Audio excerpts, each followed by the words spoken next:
Hello everyone, how are you doing? This is MD Tech here with another quick tutorial. In today's tutorial, I'm going to show you guys how to adjust or change the screen refresh rate on your Windows XP computer.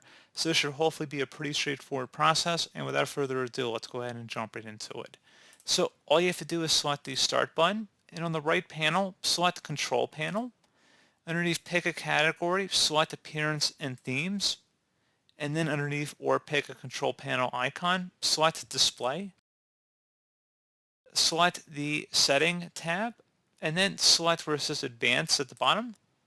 Select the Monitor tab, and underneath Monitor Settings, Screen Refresh Rate, click on the drop-down and adjust the screen refresh rate to whatever your choice is, and select Apply. And if you want to revert it back, you can select Yes, otherwise you're good to go. Pretty straightforward process on that, guys. Do hope I was able to help you out, and I do look forward to catching you all in the next tutorial. Goodbye.